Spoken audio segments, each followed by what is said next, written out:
السلام علیکم. آج ہم لیکچر 2 ڈسکس کریں گے آپ کے کورس کا, اور اس کا جو پہلا ٹاپک ہے وہ ہے subject matter of political science.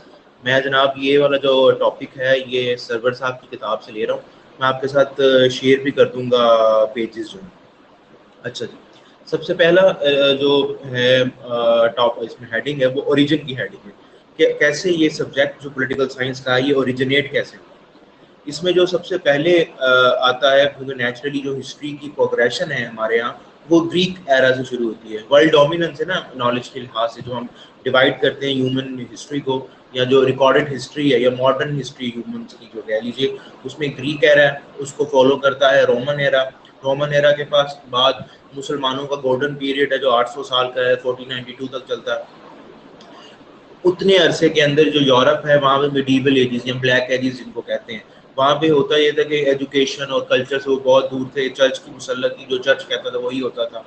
پھر ایک ریناسانس آیا 1600 اور اس سے آنورڈ کے اندر, اور پھر وہ یہ ہوا کہ ان کا کایا پلٹ گئی. اور آج جس دنیا میں ہم رہ رہے ہیں وہاں پہ ویسٹ کی ڈومیننس ہے, نہ صرف ملیٹریلی اکنامکلی بلکہ کلچرلی بھی اور اکیڈیمکلی بھی, نالج کے لحاظ سے بھی. دنیا کے تمام بہترین انسٹیٹیوشنس جو ہیں یا ایجوکیشن جو ہے وہ ان کے پاس ہے, اور ٹیکنالوجیکلی بھی دنیا میں ایڈوانس ہے. تو گریک سویلائزیشن سے اس کی ابتدا ہوتی ہے. گریک سٹی اسٹیٹ جو ہے اس کی جو کہہ لیجیے اسٹڈیز ہے اس کی ابتدا ہوتی ہے پولیٹیکل سائنس کی. اسٹیٹ تب تک یہ صرف اسٹیٹ کی ڈومین کے اندر فال کرتا تھا, اور اسٹیٹ جو بھی تھا بڑا محدود ہوتی تھی اسٹیٹ نا. مطلب Greek civilization substantial contribution in the development of the subject on scientific basis. Socrates ہو گیا, اس کا پھر شاگرد آ گیا پلیٹو, پلیٹو کا شاگرد آ گیا ارسطوٹل. یہ تین بندے جو ہیں یہ پائنیئرز ہیں پولیٹیکل تھاٹ کے, اور ان تینوں سوکریٹیز کا اپنا تو کوئی کام نہیں, لیکن اس کا زیادہ تر کام جو ہے اس کی شاگرد پلیٹو کے ذریعے مارز وجود میں آیا. تو اس طرح یہ جو ارلیسٹ جو کہہ لیجیے نالج ہے of political science was created in the Greek civilization by these three جو ہیں stalwarts تھے. فار ایگزامپل کہہ لیجیے جی Socrates and eminent Greek philosopher discuss issues of politics in philosophic manner. ٹھیک ہے, سوکریٹک ڈائلاگ اس کو کہتے ہیں عموماً, جس میں کچھ لوگوں کے درمیان مختلف جو پولیٹیکل ایشوز ہوتے ہیں اس کو ڈیبیٹ ہو رہی تھی, اور ڈیبیٹ کو سم اپ کرنے کے چکر میں اس کو سوکریٹیز ڈیبیٹ کہتے ہیں, لیکن پلیٹو کے ذریعے ہم تک یہ پہنچی. پھر Plato a disciple of Socrates in his book Republic developed a political precepts comprehensively laid the foundation of a peculiar mode of thinking in politics. peculiar سے مراد ہوتا ہے کہ نرالا, عجیب سا. ٹھیک ہے جی, عجیب اگین نیگیٹو کونوٹیشن ہوگا, نرالا سے آپ اس کو مطلب لے لیں. اور نرالا سے مراد یہ ہے, پیکولر سے مراد یہ کہ انہوں نے ایک اور جس کے اندر اس نے communism of wife and property اور اس طرح کی چیزیں, میں اس کی ڈیٹیل تو نہیں جاؤں گا کہ ہم پلیٹو کو تو نہیں پڑھے, لیکن صرف آپ کو ایکسپلین کرنے کے لیے پیکولر کی ٹرم آئی تو آپ کو سمجھ آئے. کیونکہ سوکریٹس کو جو ہے وہ زہر کا پیالہ پلا دیا گیا تھا, تو اس نے یہ ریئلائز کیا پلیٹو نے کہ کوئی بھی جو رولر ہوگا وہ اس وقت تک فلسفی کی اہمیت کو نہیں جانے گا جب تک کیا وہ تو خود فلاسفر ہو یا پھر اس کو فلسفی کی انڈرسٹینڈنگ ہو. پھر اس نے فلاسفر کنگ کا ایک آئیڈیا نوشن نکالا اور اس کو پھر اس نے بیک کرنا شروع کر دیا, لیکن یہ ایک علیحدہ ڈیبیٹ. پھر اس کے بعد in other words the state was regarded as a socio cultural and religious institution as well. کیونکہ اسٹیٹ جو تھا وہ ایک چھوٹی سائز میں تھی, اور اس وجہ سے ایک تو اس میں ہوموجینٹی بھی تھی, اور دوسری بات یہ کہ مطلب ایک ہی مذہب سے تعلق ہے, ایک ہی بلیف سسٹم ہے, ڈائیورسٹی اس طرح نہیں تھی. تو اس وجہ سے وہ سوشو کلچرل بھی ایک ہی چیز سے, ریلیجیس انسٹیٹیوشن بھی تھا. اس وجہ سے کیونکہ اس زمانے میں جب اسٹیٹ کا اپنی اس زمانے میں بھی آپ یہ بیفور کرائسٹ ہے, حضرت عیسیٰ علیہ السلام کی ولادت سے پہلے کے زمانے ہیں, تو اس میں ضرور دین تو ایگزسٹ کرتا ہوگا, لیکن یہ پیگنز ہوتے تھے گریکس جو ہے نا, یہ بتوں کی پوجا کرتے تھے, گاڈز ہوتے تھے ان کے. پھر وہ زمانہ اس سے آگے بریندر but the state was regarded. پھر Aristotle discussed at length various aspects of politics.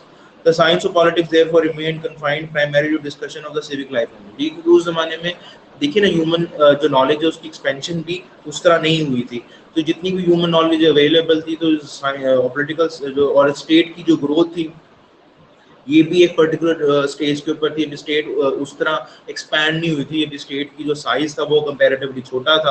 State کے جو انٹرفیئرنس تھی جو افیئرز آف دا پیپل جو تھی وہ لمٹ تو نہیں میں کہوں گا کافی زیادہ تھی مطلب, لیکن پھر بھی اگین بہت سے ایسے جو پاپولیشن کے حصے تھے جو اسٹیٹ کی جو پالیٹکس ہے اس کا حصہ بنتے ہی نہیں. فار ایگزامپل سلیوز, خواتین, بچے, یہ جو پالیسی ہے کیا نام ہے اسٹیٹ کی جو حالانکہ وہاں پہ ڈائریکٹ ڈیموکریسی ہوتی تھی کہ سب لوگ, لیکن وہ ووٹ کرنے کے اہل نہیں تھے, تو اسٹیٹ کی جو پالیٹکس ہے یا پالیٹکس کا حصہ ہی نہیں وہ بنتے تھے, وہ اے پولیٹیکل تھے اس طرح. تو اس وجہ سے جب آہستہ آہستہ خواتین کو ووٹ پڑھنے کا رائٹ ملا یا سلیوری ختم ہوتی گئی, تو جو ایکسپینشن ہے آف پالیٹکس کی ڈومین کی وہ بھی بڑھتی گئی.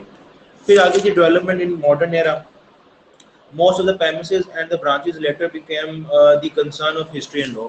کیونکہ اگین کیونکہ اس زمانے میں بھی ہیومن نالج جو تھی وہ اتنی اکٹھی نہیں ہوئی تھی, تو آہستہ آہستہ بہت سے جو ڈسپلنز ہیں وہ اکٹھے تھے, کیونکہ ایک زمانے میں سوشیولوجی, اکنامکس, پولیٹیکل سائنس, لا وغیرہ سب اکٹھے ہوتے تھے. آہستہ آہستہ جب ان کے اوپر ریلیونٹ ریلیٹڈ ڈیٹا بنتا گیا ان کی, اور یہ ڈسپلن کے اپنے پاس اتنا مٹیریل آ گیا کہ they can stand on their own, تو پھر وہ آہستہ آہستہ ان کو بائیفرکیٹ کر دیا گیا, کیونکہ ان کو اکٹھا پڑھنا جو تھا وہ پاسبل نہیں رہا.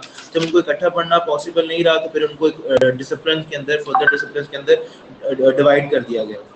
ٹھیک ہے جی. پھر اس کے بعد ایک اور with the emergence of a powerful state apparatus in the modern period, the science of state and government grew in importance. ٹھیک ہے جی. جیسے اسٹیٹ کا رول بڑھتا گیا, جیسے جیسے اسٹیٹ کا جو ہے کلاؤڈ ہے وہ بڑھتا گیا, اسی طرح پولیٹیکل سائنس کی امپورٹنس ہے, کیونکہ پولیٹیکل سائنس جس طرح ہم نے اس دن بھی جب ڈیفینیشن ہم ڈسکس کر رہے تھے, primarily is the study of state and government. ٹھیک ہے نا جی. اس میں جب اسٹیٹ کا رول بڑھتا جائے گا, جب اسٹیٹ کی جو ہے کیا نام ہے کریکٹر یا role in the life of the people, یا اس کی جو اس کا امپیکٹ آن دا پیپل بڑھتا جائے گا, تو اسی طرح اس کی جو پولیٹیکل سائنس کی امپورٹنس ہے وہ بڑھتی جائے گی. Scientific methods of inquiry and research were developed in this discipline by academicians and researchers. پھر کیونکہ جو آپ کی ڈومین بڑھ جاتی ہے, آپ کو زیادہ سے زیادہ کیا نام ہے ریسرچ کا آپ کا ڈومین بڑھ گیا, آپ کو زیادہ سے زیادہ انفارمیشن جنریٹ کرنی ہے, نئے فینومینا جو ہو رہے ہیں, تو پھر آپ اولڈ آرکک ویوز کو استعمال نہیں کر سکتے. You have to create new ways, اور اسی وجہ سے آپ آگے جا کے ہم آج پڑھیں گے بھی بیہیویئر ریسرچ میتھڈ اور وہ سب چیزیں. تو اس طرح کی چیزیں جو ہیں وہ ایمرج ہوتے ہیں, نئے فینومینا ایمرج ہوتے ہیں. Scientific methods of inquiry and research were developed in discipline by academic researchers. At present, the political science has been established as a full-fledged and integrated science. Integrated science سے میرا بٹا یہاں پہ مراد جو ہے وہ انٹیگریٹڈ سائنس ہے کہ انٹرڈسپلنری ہے, کہ دوسرے جو سبجیکٹس ہیں وہ بھی اس کے اوپر ہم آج ان سبجیکٹس کو پڑھیں گے کہ دوسرے جو لائٹ سبجیکٹس ہیں اس کے ساتھ ان کا کیا ریلیشن شپ, لائٹ ڈسپلن. ٹھیک ہے. انٹیگریٹڈ سائنس مطلب دوسرے جو ہیں کیا نام ہے سبجیکٹس ہیں ان کے ساتھ بھی اس کا ریلیشن شپ ہے. پھر scientific methods of inquiry and research were developed in discipline by academic researchers. Integrated science having its own objects, research methodology and clear dimensions. Clear dimensions how اب ہمارے پاس سبجیکٹ میٹر ہے پولیٹیکل سائنس کا, تو what are the areas that fall into the domain of political science. Naturally اگر ہم in short کہیں تو everything that is political falls in the domain of political science.